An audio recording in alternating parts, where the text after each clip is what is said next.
হয় 9-10 বা 10-11, দুইটা রাখবা রোজা, একটা না, যাতে তাদের সাথে মিশা না যায়।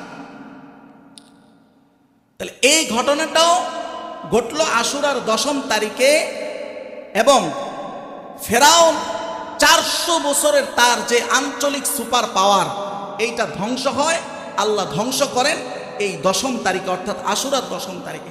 ফেরাউনের শাসনের পরিধিটা কতটুকু ছিল, আঞ্চলিক কেন বললাম, এইটার ব্যাপারে আবার ইমাম ইবনে কাসিরের বর্ণনায় আসছে।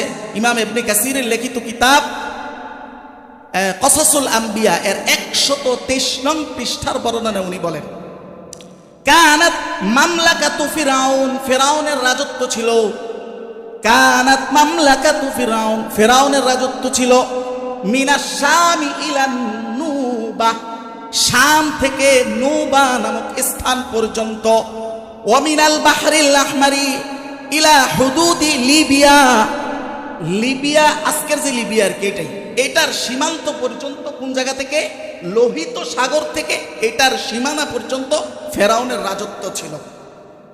ফেরাউন কেমন রাজত্ব করছে, তার সিস্টেমটা কি ছিল, তার রাজনীতি বা পলিটিক্সটা কি ছিল, এটা একটু শুনেন কোরআন থেকে।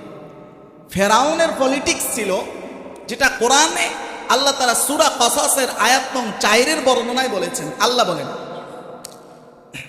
ইন্না ফিরআউনা আলা ফিল আরদি ওয়া জাআলা আহলাহা শিয়া ইস্তাদঈফু তাইফাতাম মিনহুম।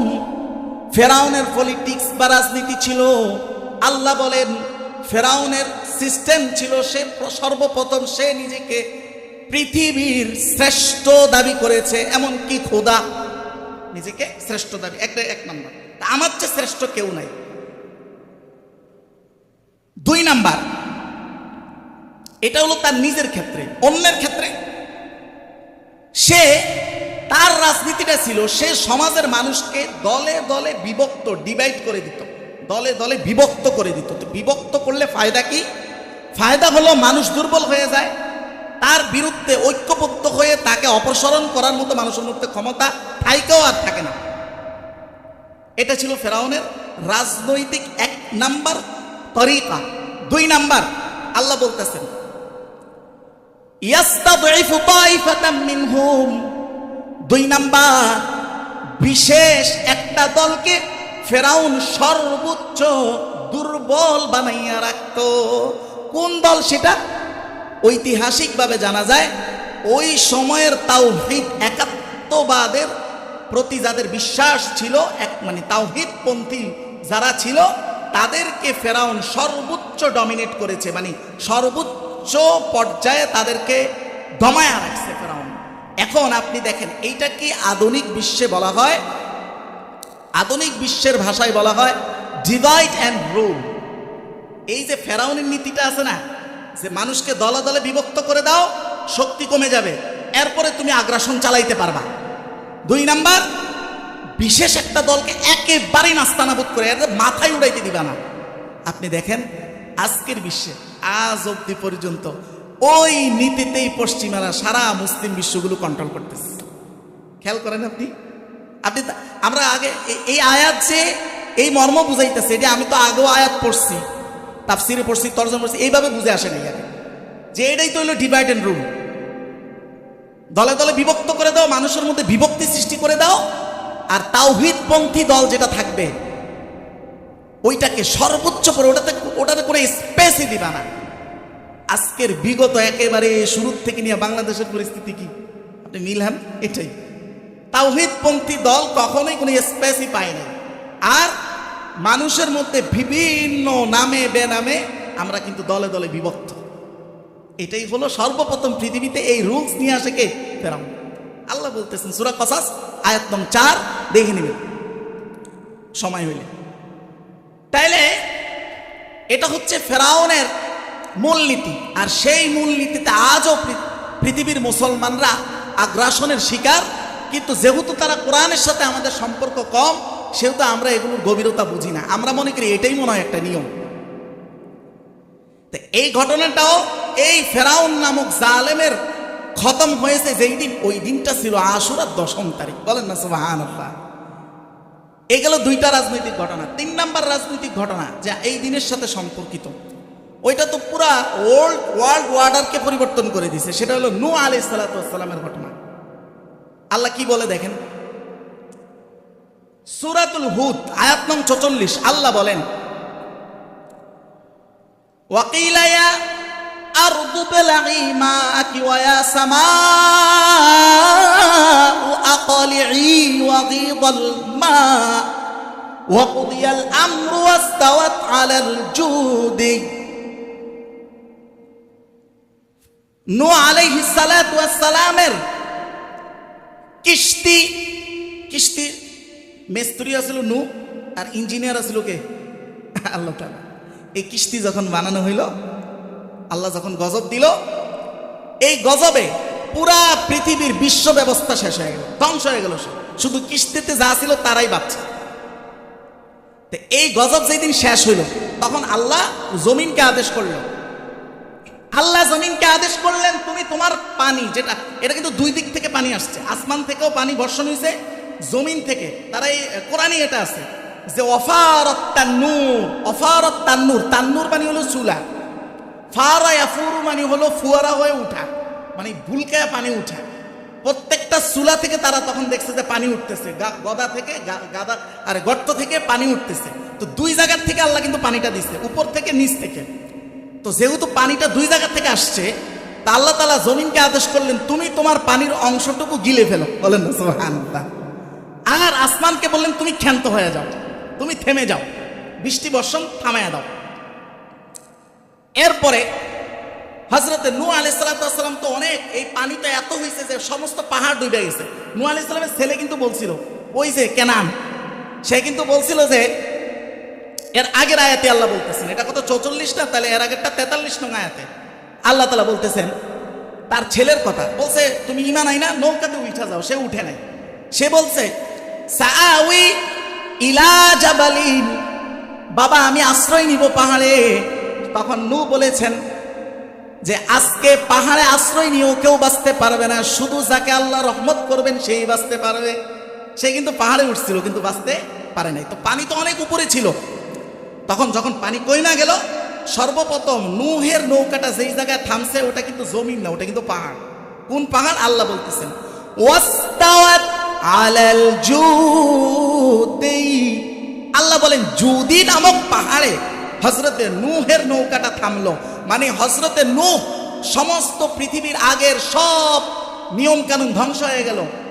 হযরতে নূহ একটা নিউ ওয়ার্ল্ড অর্ডার নিয়ে পৃথিবীতে নামলেন, সেটাও ছিল আশুরার 10ম তারিখ। বলেন না সুবহানাল্লাহ। এটা যে আশুরার 10ম তারিখ ছিল, এটা তো আমি দাবি করলাম না, এটাও প্রমাণ আছে। কোথায় আছে? এটা তাফসীরে কুরতুবী এর 9 নম্বর খণ্ড 145 নং পৃষ্ঠার বর্ণনায় বলা হয়েছে, ওয়াকিলা ইন্নাহা ইস্তাওয়াত আলাল জুদি ইয়াউমা আশুরা। তাফসীরে কুরতুবীর বর্ণনা অনুযায়ী এই দিনটা ছিল আশুরার 10ম তারিখ। এই যে বড় বড়, এখানে আমরা মোট 6টা ঘটনা সম্ভবত গেছে। 6টার মধ্যে 3টা হলো অরাজনৈতিক আর 3টা হলো রাজনৈতিক ঘটনা, যেগুলো এই দিনকে মূল্যায়িত করেছে। আর সর্বশেষ এই মুহূর্তে আমাদের কাছে এই দিনটা দামি কি জন্য সবচেয়ে বেশি? হযরতে হুসাইন রাদিয়াল্লাহু তাআলা আনহুর শহীদের ঘটনার কারণে। এখানে এলো একটা বিষয়, আসতেছি সামনে। আগে কয়েকটা কথা শুনে নিই। হযরত হুসাইন যে এই জায়গায় শহীদ হবেন, মুহাম্মদুর রাসূলুল্লাহ এটা জানতেন কিনা? জানতেন না? জানতেন, জি জানতেন, জানানো হয়েছিল। হ্যাঁ, এই বিষয়ে মুস্তাদরিক হাকিমের 4833 নং হাদিসের বর্ণনায় আসছে, ইন্না জিবরিল, হযরতে জিবরিল আলাইহিস সালাতু ওয়াস সালাম, ইন্না জিবরিল দাখালা আলা রাসূলিল্লাহি সাল্লাল্লাহু আলাইহি ওয়াসাল্লাম ওয়া হুসাইনুন মাআহু। একদিন হযরতে জিবরাইল আমার নবীর কাছে আসলেন। এমন মুহূর্তে আমার নবীর কাছে আসলেন যে মুহূর্তে হুসাইন তার নানার কাছে বসা। তখন হযরতে জিবরাইল রাসূলকে বললেন, ইন্না ইবনাকা হাযা, যে আপনার এই সন্তান বা আপনার এই নাতি সাতাকতুলুহু উম্মাতুক, আপনার উম্মত অচিরেই তাকে হত্যা করবে। কোন জায়গায়? বিআরদিন, এমন এক জমিনে, ইউকালু লাহা কারবালা, যেই জমিনের নাম হলো কারবালা। এটা সরাসরি জিবরাইল মুহাম্মদুর রাসূলুল্লাহকে বলতেছেন। এই কথা শুনে মুহাম্মদুর রাসূলুল্লাহ, সবাই পড়েন না সাল্লাল্লাহু আলাইহি ওয়াসাল্লাম, ফালাম ইউমসিক দুমুআহু, নবীজি তার দু চোখের পানি ধরে রাখতে পারলেন না, কেঁদে ফেললেন, সাথে সাথে কেঁদে ফেললেন। এই কথা জানার পরে নবী করিম সাল্লাল্লাহু আলাইহি সাল্লামের আবেগ হইল। নবী ওই কারবালার মাটি লোক মারফতে এনে নিজের নাকের কাছে আইনে শুনকে দেখছেন যে এই জায়গায় আমার নাতি কি হবে? শহীদ হবে। এই হাদিস আবার আছে ইমাম তাবরানির লেখা আল কাবীর এর 2822 নং হাদিসের বর্ণনায়। নবী বলেন, আতানি জিবরিল, আমার কাছে জিবরাইল এসেছে, আখবারানি, আমাকে খবর দিয়েছে, আমাকে বলেছে, সংবাদ প্রদান করেছে, ইন্না ইবনি হাদা, আমার এই সন্তান বা আমার এই নাতি, সায়ুকতালু বিআরদিন, ও নবী এই জায়গায় স্পষ্ট এই শব্দে বলছে, সায়ুকতালু বিশাতিল ফুরাত, ফুরাত নদীর পাশে তীরে আমার এই নাতি শহীদ হবে। অতএব ফারসালা ইলা তুরবাতিল্লাতি ইউকতালু ফিহা, হোসাইন যেই জায়গায় শহীদ হবে ওই জায়গায় রাসূল লোক পাঠাইলেন, ওখান থেকে মাটি নিয়ে আসো। আনা হলো, ফাআখাযাহা, নবী ওই মাটিটা ধরলেন, ও শাম্মাহা, এবং মাটিটা সুইকা দেখলেন। বলেন না সুবহানাল্লাহ। আবার এই কথা নবীজি সাল্লাল্লাহু আলাইহি ওয়াসাল্লাম হযরত আলীকেও বলে গেছেন। এইটার বর্ণনাও আসছে তারিখে দেমাশক এর 14 নম্বর খণ্ড 198 নং পৃষ্ঠার বর্ণনায়। হযরত আলীকে বলছেন যে, ইন্না ইবনাকা হাযা মাকতুলুন, হে আলী, তোমার এই সন্তান শহীদ হবে ভবিষ্যতে, ফালা তুসলিমহু, একটা নানার আবেগের কথা, ফালা তুসলিমহু, আলী তাকে দেখা শুনে রাখো, কারো হাতে দিও না। এটা হলো নানার মনের আবেগের কথা, ফালা তুসলিম। এই কথা বলে ফাকাব্বালাহু নবিয়ুনা সাল্লাল্লাহু আলাইহি ওয়াসাল্লাম ওয়া বাকা, নবীজি হুসাইনকে টাইনা এনে একটু চুমু খেলেন এবং কেঁদে ফেললেন। তো নবীজি সাল্লাল্লাহু আলাইহি ওয়াসাল্লাম এগুলো সব জানতেন, আলী জানতো। এই ঘটনা কিভাবে ঘটলো, কিভাবে প্রেক্ষাপট তৈরি হলো? আজকে যেহেতু আমরা শুধু হুসাইনের ঘটনা আমাদের মূল পয়েন্ট না, আজকে মূল হচ্ছে আমরা সে আদম থেকে শুরু করেছি যে এই দিনটা কিভাবে দামি, এই দিনে কি কি ঘটনা ঘটছে, তার সর্বশ্রেষ্ঠ হলো হুসাইনের ঘটনা। আজকে অত বিস্তারিত বলা যাবে না, কিন্তু একেবারে সংক্ষিপ্ত বলবো, বলে এটার থেকে কি শিক্ষা আসলে আমরা পাই আর সমাজে প্রচলিত শিক্ষা কি, এই দুইটার মধ্যে আমরা কম্পেয়ার করব যদি সময় থাকে ইনশাআল্লাহ। দেখেন, এই ঘটনার সংক্ষিপ্ত হলো আল কামিল ফি তারিখ নামক কিতাবের 3 নম্বর খণ্ডের 300 নং পৃষ্ঠা থেকে 320 নং পৃষ্ঠার মাঝে এটার বিশদ বর্ণনা আসছে।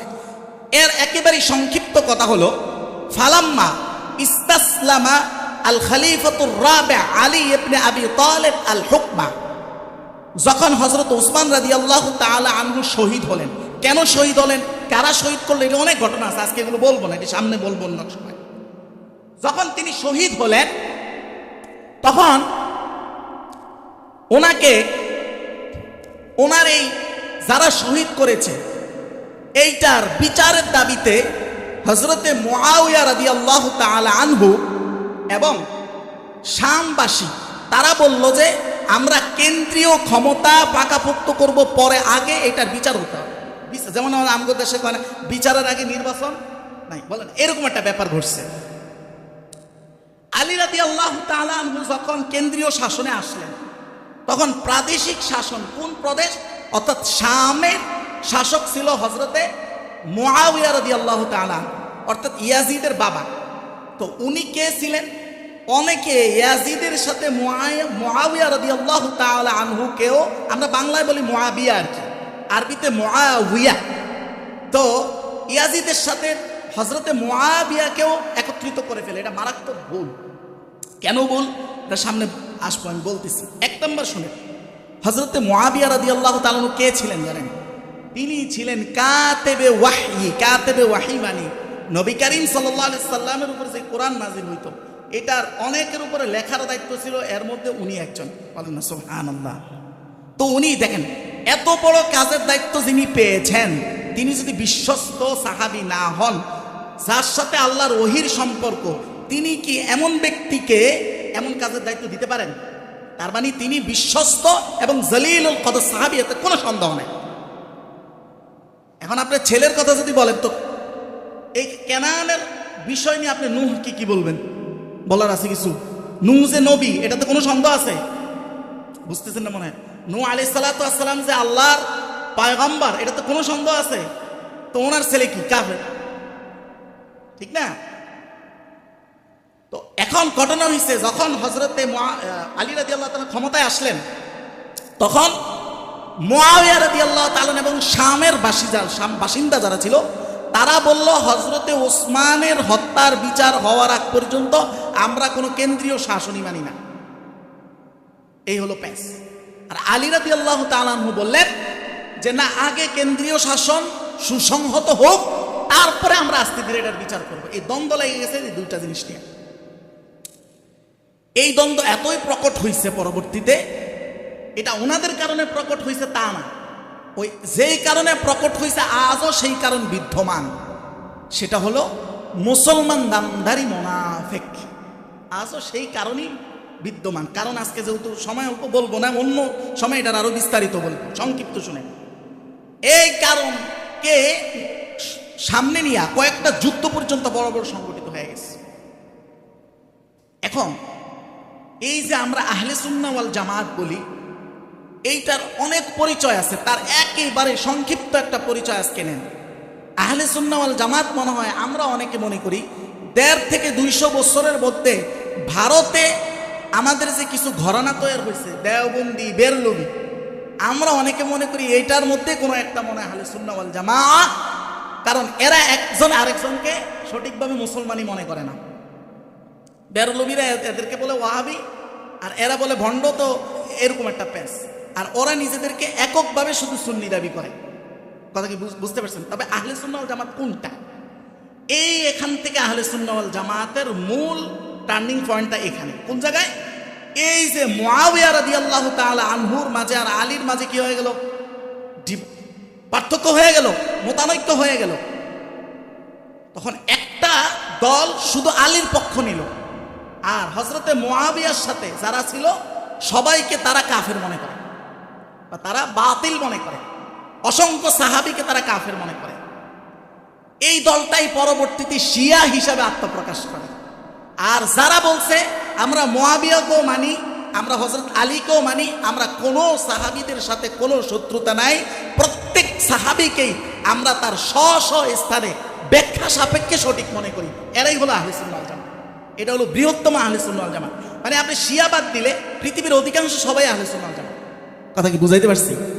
এইটা কোনো ভারত পাকিস্তানের 150-200 বছরের কোনো দলের নাম না, তবে এরাও আহলে সুন্নাহ ওয়াল জামাত। তবে এই 150-200 বছর আগে আবার এদের মধ্যে আবার পার্থক্য হইল কি নিয়ে, এটা অন্য সময় আলোচনা, এটা আজকের আলোচনায় যাওয়াই যাবে না। তাহলে আহলে সুন্নাহ ওয়াল জামাতের একেবারে সংক্ষিপ্ত একটা পরিচয় আজকে আপনারা পাইলেন।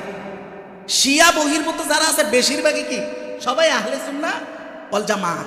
কোন ভিত্তিতে? কারণ এরা সব সাহাবীকে মানে কোনো সাহাবীকে গালি দেয় না। আচ্ছা, এবার আসেন মূল কথায়। তখন হযরতে মুআবিয়া এই যে মানলেন না, তারপরে এই দুই দলের মধ্যে পার্থক্য হয়ে গেল এবং দীর্ঘদিন এই সমস্যার আর সমাধান হয় না। হইল কার মাধ্যমে? হযরত হাসান রাদিয়াল্লাহু তাআলা আনহুর মাধ্যমে। এই যে হাসানের মাধ্যমে এই সমস্যার সমাধান হবে, এটাও আবার রাসূল ভবিষ্যৎবাণী করেছেন। বুখারীর 2704 নং হাদিসের বর্ণনা আছে। আল্লাহর নবী বলেন, ইন্না ইবনি হাযা, আমার এই সন্তান বা আমার এই নাতি, সাইয়্যিদুন, এ নেতা হবে। কি হবে? নেতা হবে। এবং নবী বলেন, ওয়ালা আল্লাহু আন ইউসলিহা বিহি বাইনা ফিআতাইনি আযীমাতাইনি মিনাল মুসলিমিন। খেয়াল করেন কথা, হয়তো আল্লাহ তাআলা আমার এই নাতির মাধ্যমে পৃথিবীর দুইটা বড় বৃহৎ মুসলিম গোষ্ঠীর মাঝে একটা মিলন ঘটাবেন। বলেন না সুবহানাল্লাহ। দুই গোষ্ঠীর মাঝে কি ঘটাবেন? মিলন ঘটাবেন। তাহলে আল্লাহ নবী এখানে কি বলতেছেন? দুইটা গোষ্ঠী, কোন গোষ্ঠী? দুইটাকে আল্লাহ নবী মুসলমান বলেছেন। কি বলেছেন? মুসলমান বলেছেন। এই দুইটাকেই যারা মুসলমান মনে করে, এই দুইয়ের কারো পক্ষে কারো বিপক্ষে যারা নাই, সবাইয়ের পক্ষে, এরাই হলো আহলে সুন্নাহ ওয়াল জামাত। আর যারা শুধুমাত্র হযরত আলীর পক্ষে আর কারো পক্ষে না, এরা হলো শিয়া। কথা কি বুঝাইতে পারছি? আরো অনেক বিশদ বর্ণনা আছে, আমরা পরে বলবো। এরপরে এটা হযরত হাসান কখন করতে পারলেন? যখন হযরত আলী রাদিয়াল্লাহু দুনিয়া থেকে বিদায় নিলেন, কেন্দ্রীয় শাসনে হযরত হাসান রাদিয়াল্লাহু তাআলা অধিষ্ঠিত হলেন।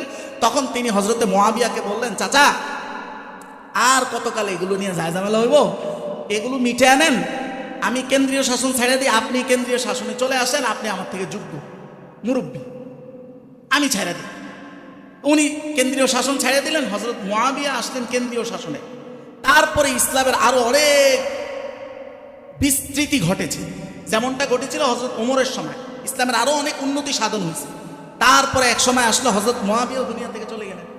যাওয়ার আগে হযরতে মুআবিয়া তার পরবর্তী শাসক হিসাবে ঘোষণা করে গেছিলেন ইয়াজিদকে। এখন বাবা কেন ইয়াজিদকে ঘোষণা করে গেছেন, আর কেন হুসাইন ইয়াজিদকে মানল না,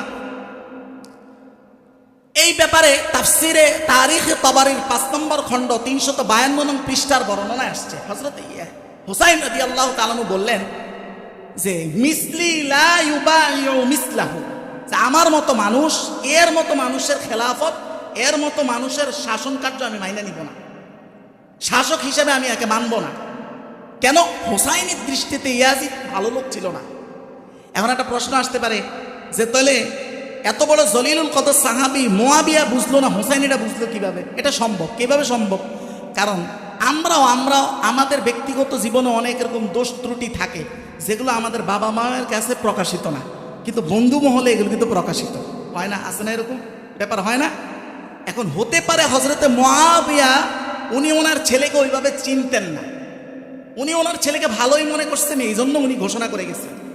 কিন্তু যেটা জানতো হুসাইন রাদিয়াল্লাহু তাআলা আনহু, যে জানার কারণে হযরত হুসাইন তার শাসন মানে নাই, বলছে না আমি তার শাসন মানবো না, প্রয়োজনে যুদ্ধ হবে।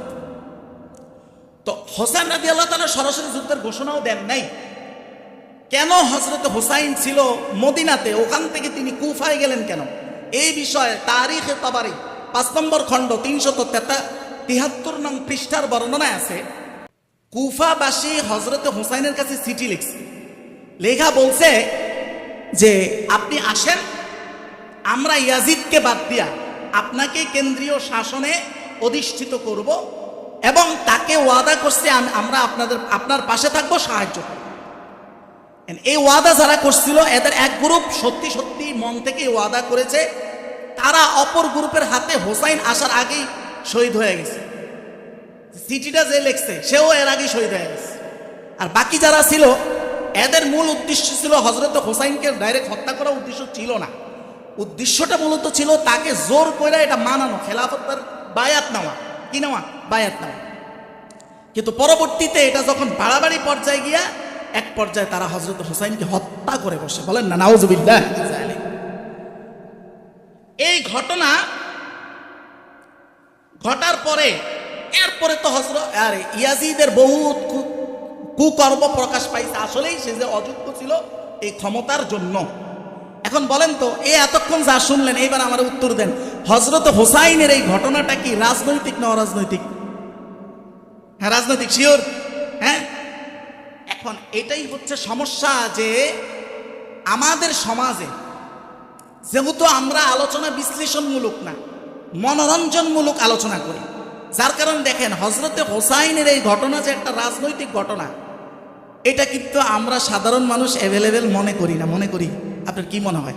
আপনি কি এর আগে কয়েকবার ভাবছেন যে হযরত হুসাইনের একটা রাজনৈতিক ঘটনা, এটার মধ্যে শিক্ষা যেটা থাকবে, ন্যারেটিভ যেটা থাকবে, ওটা রাজনৈতিক ন্যারেটিভ? এটা কি আমরা ভাবছি আগে? কথা বলেন না, ভাবছি? এখন কথাটা শুনে আপনার কাছে মনে হচ্ছে যে এটা একটা রাজনৈতিক ঘটনা। এখন আফসোসের বিষয় হলো যে হযরতে হুসাইন নবীর নাতি শহীদ হয়ে গেলেন কি জন্য? কোন জিনিসটা টিকে রাখার জন্য? ওনার নানা কর্তৃক যেই শাসন ব্যবস্থা তৈরি হয়েছে ওইটাকে টিকা রাখার জন্য, ওইটার জন্য ইয়াজিদকে সে অনুপযুক্ত জালেম শাসক মনে করছে। তার বিরুদ্ধে যায় হুসাইন হুজুরের এত কলিজার টুকরা দুনিয়াতে শহীদ হয়ে গেলেন। আর সেই নবীর উম্মত সে ইসলামী কোনো শাসন ব্যবস্থায় বিশ্বাস না। বলেন না নাউজুবিল্লাহ। আপনি চিন্তা করতে পারছেন? এবং হাজারো যুবক যারা নিজেদেরকে হযরতে হোসাইনের সৈনিক মনে করে, অথচ সে ইসলামী শাসন ব্যবস্থায় বিশ্বাসী না। বলবেন না নাউজুবিল্লাহ। এবার বুঝছেন আপনি হযরত হোসেন কি জন্য শহীদ হইলেন ওটা ওনার খবর নাই। উনি শুধু হযরত হোসাইনের শহীদ নিয়ে আত্মহারা, কি জন্য হইলেন ওইটা ওনার মাথা ঢুকে নাই। এটাকেই বলা হয় আইডিওলজিক্যাল হাইজেকিং, ইতিহাস অপহরণ করা। অথবা এটাকে এইভাবেও বলা যায় যে হিস্টোরিক্যাল অবভিয়াসকেশন, মানে হলো ইতিহাসকে ঘোলাটে করে ইতিহাসের মধ্য থেকে সেই প্রাপ্ত ন্যারেটিভ ওইটা মানুষের থেকে হাইড করে দেওয়া। আর এটা এমনি এমনি হয় নাই, এটা কোনো সাধারণ মানুষের মাধ্যমেও সরাসরি হয় নাই, আমাদের মতো ওলামায়ে কেরামের মাধ্যমেই হয়েছে। তাহলে বুঝেন ইহুদি খ্রিস্টানদের কত লম্বা চূড়া তাদের প্ল্যানের অংশ বা তাদের পলিটিক্সের অংশে পরিণত হয়েছি আমরা। যে হযরত হোসাইনের এই ঘটনা যে রাজনৈতিক, এটাও সমাজ থেকে হারায় গেছে। এই সমাজ বিশ্বাস করে, অলরেডি এই সমাজ বিশ্বাস করে যে রাজনীতি আর কোরআন হাদিসের সম্পূর্ণ আলাদা, ইসলামের সাথে রাজনীতির কোনো সম্পর্ক নাই। অথচ সে আবার আপনি বলি যে ইসলাম হলো একটা পূর্ণাঙ্গ জীবন বিধান, পূর্ণাঙ্গ জীবন বিধান। তো আমাদের জীবন বিধানের বেশিরভাগই আছে রাষ্ট্রের সাথে সম্পর্কিত। ইসলাম থেকে, কোরআন থেকে পুরো রাষ্ট্রকে আলাদা করে আবার বলে পূর্ণাঙ্গ জীবন বিধান, মানে নিজের কথার বিরুদ্ধে নিজের কথা। বুঝতেছেন কথা? বুঝতেছেন? এটাই হচ্ছে সমস্যা। এই সমস্যাটা কেন? এই সমস্যাটা মূল কারণ অনেক, আজকে এগুলো বলা সম্ভব না। তবে ইনশাআল্লাহ আমরা এগুলোর প্রত্যেকটা ঘটনা, ইসলামের প্রতিটা জিনিসের মূল গোড়া বিশ্লেষণ করে বুঝবো এবং তার থেকে প্রাপ্ত ন্যারেটিভ এটা করব, গ্রহণ করব, প্রয়োজনে সেটা কাজে আমলে পরিণত করব। রাজি আছি ইনশাআল্লাহ? আল্লাহ আমাদেরকে তৌফিক দান করুন। সবাই পড়ি আল্লাহুম্মা আমিন। আমরা ইনশাআল্লাহ এই মুহররম মাসের উসিলায় আমরা আগামীতে একটা জিনিস আমি আজকে 1 বছর যাবতই আপনাদেরকে জানানোর জন্য খুব সময় খুঁজতেছিলাম। সেটা হলো এই যে আমরা একজনের ওয়াহাবি বলে দেই তুই ইয়াজিদের বংশ। ইয়াজিদের ঘটনা কি হোসেনের ঘটনা কি, এটার কোনো গভীরতাই জানি না আমি। একজনকে ইয়াজিদের দলের বানিয়ে দিছি, আরেকজনের হোসাইনের দলের বানিয়ে দিছি।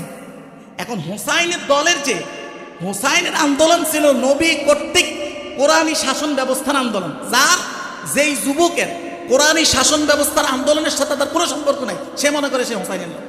আজব কথা। আমার কথা কি বুঝতেছেন? আল্লাহ আপনাদেরকে বুঝার তৌফিক দান করুন। এগুলোর গভীরতা জানলে আহলে সুন্নাহ ওয়াল জামাত কি, আপনি নিজেকে আহলে সুন্নাহ ওয়াল জামাত দাবি করেন, অথচ আহলে সুন্নাহ ওয়াল জামাত কি এটা নিয়ে যদি আমি একজন শিক্ষিত মানুষকেও যদি 5 লাইন লেখেন বা বলেন, আমি অক্ষম হয়ে যাব। তার মানে আমি আমার নিজের অস্তিত্ব সম্পর্কে জ্ঞান রাখি না। যে তার অস্তিত্ব সম্পর্কে জ্ঞান রাখে না, সে অন্য লাইনে যতই জ্ঞানী হোক, কিন্তু প্রকৃত অর্থে সে জ্ঞানী না। আমি জ্ঞানী না। এই জন্য আমার অস্তিত্ব সম্পর্কে আমার ডিটেল ধারণা থাকতে হবে, আর সেই কথাগুলো শুনতে হবে, মানতে হবে। 2টা সমস্যা থেকে বাইরে থেকে। একটা হলো অথরিটি বায়াস, যেটার কথা আমি আগে বলেছি সূরা বাকারার আয়াত দিয়ে, সূরা তাওবার আয়াত দিয়ে, সূরা যুখরুফের 22 নং আয়াত থেকে। এই যে একটা স্বভাব আমাদের, আল্লাহ তাআলা সূরা যুখরুফের 22 নং আয়াতে বলছে না, মানুষ বলে যে ক্বালু বাল ওয়াজাদনা আবানা আলা উম্মাতিন, আমরা আমাদের পূর্বসূরি যারা সিলসিলা, এদেরকে একটা নিয়ম নীতির তো গ্রহণ না করার, এটা হলো 1 নম্বর কারণ। 2 নম্বর কারণটা বলে আমি শেষ করে দিই আজকে। সেটা হলো আমাদের হুজুরদের, সেটা হলো অন্য দলকে ডমিনেট করে নিজেকে উন্নয়ন করার পদ্ধতি। আপনি বিশ্বাস করেন, আমি আপনার লগে চ্যালেঞ্জ, আগামী 6 মাস, কয় মাস সবাই বলতে হবে, কয় মাস? 6 মাস যদি আমি চিন্তা করি, আমার দলের বাইরে যারা আছে ওলামায়ে কেরামের শ্রেণী, অন্য ঘরানার যারা আছে, এদের বড় বড় হুজুর যারা আছে, এদের নাম ধরে 14 গোষ্ঠী উদ্ধার করে গাইলাম মিডিয়াতে। 6 মাস লাগবে না, আমি পুরা বাংলাদেশে পরিচিত হয়ে যাবো। এটা জানেন আপনি? বুঝতেছেন না মনে হয়? 6 মাস লাগবে না, আমি ভাইরাল হয়ে যাব। আমার ওয়াজের শিডিউল আগামী বছর সমানে পড়া শুরু করবে।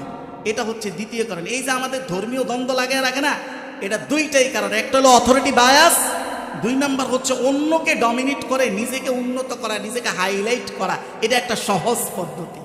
আল্লাহ তাআলা এই 2 নিকৃষ্ট নিয়ত এবং নিকৃষ্ট চিন্তা থেকে আমাদের সবাইকে থেকে দূরে থাকার, এর থেকে নিজেকে মুক্ত রাখার তৌফিক দান করুন। সবাই পড়ি আল্লাহুম্মা আমিন। ওয়া আখির দাওয়ানা আনিল হামদুলিল্লাহি।